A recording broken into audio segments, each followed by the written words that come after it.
So I went to Disneyland last Friday. It was really crowded. That ever happened to you?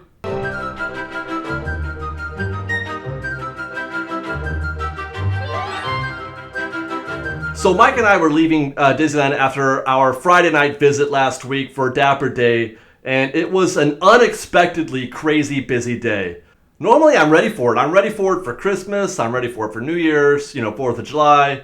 But for whatever reason, this I was not ready for. And it's kind of surprising because Dapper Day is usually not the kind of day you would expect to see a huge crush of crowds. I mean, more busy, yes, but enough to close the park to new business, which it did at about 8 o'clock. It closed to new business. So there Mike and I were waiting for the bus to go back to the Toy Story parking lot. And I asked Mike, because, it was, like I said, it was so unexpectedly crowded. I wanted to talk about it. What can we do? What is the answer to lowering the crowds at Disneyland, to reducing crowds at Disneyland? And what we came up with was not very promising. There's not a lot of solution here. And this caused me to remember, like every year, Disneyland raises their prices like clockwork, right around springtime. And every year, people come out of the woodwork to complain about the price increases. Some even go so far as to say, actually, that is Disneyland's response to overcrowding, that they're trying to thin the herd. They're trying to make prices so high that you won't want to come to Disneyland anymore, that it'll reduce demand, which that doesn't make any sense at all to me. Because if I understand economics even a little bit, that's actually the opposite of how supply and demand works, right? And by that I mean most generally accepted supply and demand laws are centered around demand. Everything revolves around that. A quick primer, for example, if demand increases but supply is unchanged, you've got a shortage, prices go up. And by supply, I mean the number of tickets that Disneyland sells for entrance. On the contrary, if demand goes down and supply is unchanged, then you've got a surplus, prices go down. Or how about this? Let's say there's no change in demand at all, but supply has gone up. Now you've got a surplus again, prices got to go down. Opposite is true. If demand is the same, but supply goes down, you've got a shortage, prices go up. And those are four basic fundamentals of supply and demand that give us a good basis, a good benchmark to begin a discussion about overcrowding at Disneyland. Notice that none of those talk about ever trying to reduce demand. That's just not a possibility. That's not in the plans for a business. The idea is always to try to increase demand, create more demand for your product. But anyway, yeah, as I was saying, a lot of people like to complain about ticket prices going up every year, and it seems like an annual, it's a holiday of sorts. It's the blame Disneyland for raising their prices holiday, which, yeah, that makes a lot of sense, actually. Let's blame Disney for making a product that is so good that there is no apparent ceiling to the amount of demand that it generates. And really, that's all that Disneyland is doing, is they're reacting to your demand, to our demand for Disneyland, that we all want to go really, really bad. Prices got to go up. And how do I know that there's no ceiling? Well, just by pure observation, the last 5 or 10 years or so, on the yearly, they've raised their prices, sometimes quite a bit, actually, and there's been no impact at all on the amount of demand that you're seeing. Crowds are bigger than ever. There is more demand than ever to go to Disneyland. Now, I know what you're saying. Thanks for the boring lecture, Dave, but I was led to believe that there's going to be a discussion on how to reduce crowds at Disneyland. I'd like to walk down Main Street without getting shoulder checked every 5 minutes. All right, so we know one thing. We're not going to raise ticket prices in order to reduce demand. That's just not how it works. At least not directly. I mean, ticket prices do go up, but that's not where you're not doing that in order to reduce demand. So the first option is put a hard cap, a smaller hard cap on the number of people you let into Disneyland. Let's say currently the number is like 70 or 80,000, and they stop letting people in. We reduce that number to 50 or 60,000. Now, this, in my opinion, is the single best solution because it is the most direct solution. You've got too many people in the park, you let fewer people in, and that's pretty much solves your problem. But we know for a fact that the laws of supply and demand suggest that if you limit supply and the demand, that creates more demand, ticket prices are going to go up. They have to in order to create an equilibrium. Probably by a lot, actually. Another solution mentioned by those who pay attention to this topic is to either reduce or minimize or even eliminate completely the annual pass. Now, I personally think this is a terrible idea, but in full disclosure, that's because I am an annual pass holder and I go every week, and I don't think I'd want them to get rid of that at all. But it is a viable solution to reducing the crowds. But for the same reasons as before, it will also create more demand and increase ticket prices. Annual passes do not exist in a vacuum, and I'm not sure if that's completely understood by some of the folks who suggest getting rid of annual passes. You cannot eliminate those and not have it impact how much you pay for a single day ticket, or even a 2 or 3 day ticket, or whatever. Whatever income you're losing from the annual passes will generally have to be made up for in the cost of a single day ticket. And actually, this brings up an interesting point in the conversation that I want to pause and ask everybody to take a minute and let me. Well, I should ask you this. If I were to ask you, what are the two things that you don't like the most, or you like the least about Disneyland? I'll go ahead and give you guys a minute, come up with some ideas. Go ahead. It's thirsty, parched. Whew. So, I'm no mentalist, but I'm going to go out on a limb and say that the top two choices were it's too crowded and it costs too much, which we've already kind of discussed anyway, but those are the two biggest complaints about Disneyland. I know that. I'm assuming that with great confidence because I know you didn't say it's because the cast members are jerks, or that the park is filthy, or that the quality of the service sucks, or that the rides suck. But understand that those two things are diametrically opposed, okay? You cannot impart change on either one of them without it affecting the other one in the opposite manner. You can't get a better product and pay less money. Can't. Now that actually brings me up to another tangent that's closely related to this topic. In my current profession, I often refer my clients to what is known as the service or marketing triangle. And I use this tool to help set expectations when it comes to service, quality, and price. Now for the purposes of my field, we substitute service for speed. Now in this model, you get only two of the three. You can never have all three. In other words, if you want something fast and cheap, then you're going to get a crappy product. If you want something fast and of high quality, then it's going to take you a long time.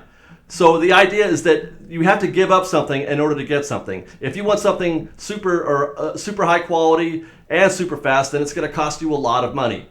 And you can apply this tool, this model to any service industry, really, including Disneyland. Now they're opting to excel at service and quality entertainment, so therefore they have to charge a lot of money for it. Let's take one of their other competitors. Let's say Knott's Berry Farm. Well, they're cheap. We know that. So what does that leave us?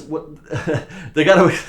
That means they have to excel at one of the other two, but they don't. They don't really. They're not the best at service. We know that. I mean, they're not jerks or anything like that, but they're not anywhere near the Disney level, and they have very questionable product. Mostly because they can't decide what they are, if they're a theme park or an amusement park. But having said that, that's why they have no demand, because they're really only addressing one of the two or one of the three. We'll talk about Universal. That's a popular topic these days with the Harry Potter lands and whatnot. Also, still inexpensive relative to Disneyland, at least. The product is better than Knott's Berry Farm, but still not as good as Disneyland's product, at least in my opinion, unless you like simulators. But that's a whole other topic I don't get into. And their service does not reach Disney's service either. Again, probably not jerks, but they don't make you feel like they do at Disneyland. And that's why they still suffer in comparison, and that's why Disneyland still has much higher demand. All right, so I probably sufficiently upset everybody. There's no hope yet in this conversation yet, is there? Well, there might be. There may be a little bit. What we need to solve this is a non-price related solution.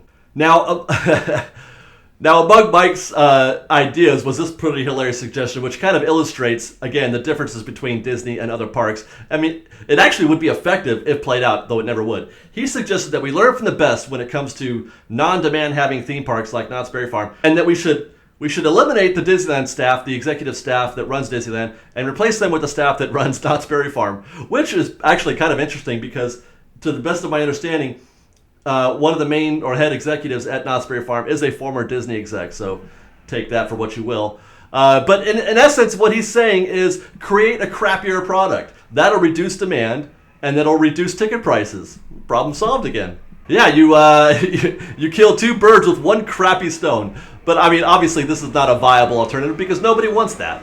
And so, like the service model, the service triangle that I showed you before, the supply and demand model has three components as well. There's supply, there's demand, and then there's the resultant price. And we know we've eliminated price as a means of lowering crowds, and we've eliminated quality of product because nobody wants a lesser quality product at Disneyland. That leaves only supply. We have to do something about supply. If we were in manufacturing, that would be easy. All we'd have to do is make more of whatever widget it is that people love. We just make a bigger building or outsource it or whatever and say, hey, instead of giving you 100,000 widgets, we're going to give you 200,000 widgets and sell all those widgets and sell them for more money probably. And it's really super easy. But in the case of Disneyland, as we all know, supply is finite. There's only so much product that Disneyland can create.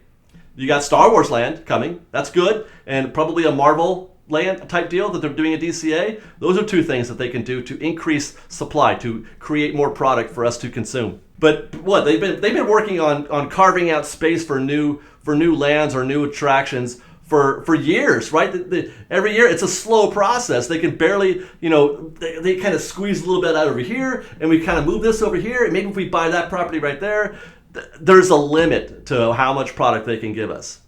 And so that brings me to what I believe is the actual best solution outside of anything that has to do with letting fewer people into the park. The best solution, in my opinion, is a third gate. Now, before you answer that, we all know that Igor said there is no third gate coming, and I think that I understand that because there's no space at Anaheim. You cannot create a third park anywhere near Anaheim. I don't think, even if it's the Toy Story parking lot. Matter of fact, I don't want it there anyway because once you're that close, I want it connected once we're that close. But I don't think it's possible. It would take decades to accumulate enough property, enough land, and then you got to level all that land, you got to build it, whatever. I think it would take way too long to address the issue if you try to make it an attached parcel to the Disneyland. So my solution is beyond creating a Star Wars land and a Marvel land, I want to just create a new park somewhere, like maybe not in this city, maybe in another city, maybe another county, Inland Empire, Corona, Riverside, or something like that. Those parts, the urban crawl is pushing out in that direction. And like when they built Disneyland, there was nothing here either, right? The city grew around it. So I don't think it'll take much to just drop a new theme park out in the hills of Riverside or Corona, and then the people will come. It's like Field of Dreams. If you build it, they will come. So that is it. That is our only solution, I believe, is to create more product. And even if it is, an hour's drive from here, it's better than nothing at all. And other than that, I guess my only message that I would like to put out there is, if they can't get us a third gate, then I would say deal with it, Fresh Baked. Deal with it. Deal with crowds. Learn to accept it. Acceptance is the key to life, Fresh Baked. Accept the crowds. Accept the prices going up. Either you're either okay with that or you're not. But try to remain or get some calm on that topic. Prices are going to go up every single year because we love Disneyland so much. They have no choice but to raise the prices.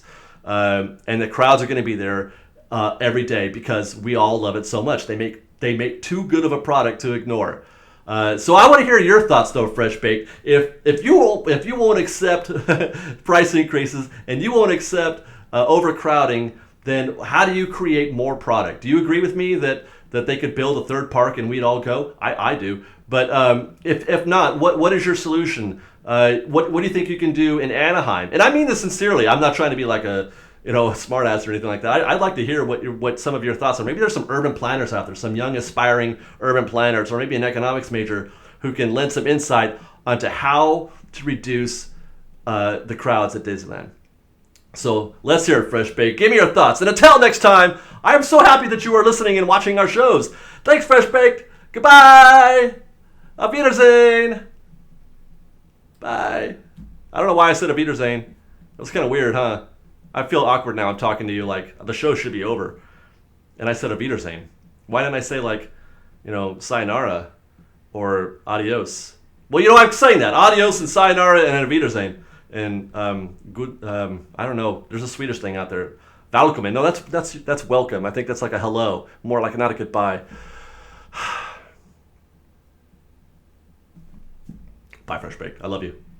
We've got lots more videos for you to see, so grab a churro and check out our Secrets in History videos, or maybe our ride-throughs, or you can just watch all of our weekly trip reports and have your mind blown by how much fun we're having. It truly is the best of Disney Baked Fresh Daily. Oh, and don't forget, you can support Fresh Baked through our Patreon campaign, link below. Thanks again for watching, everybody. Fresh Baked!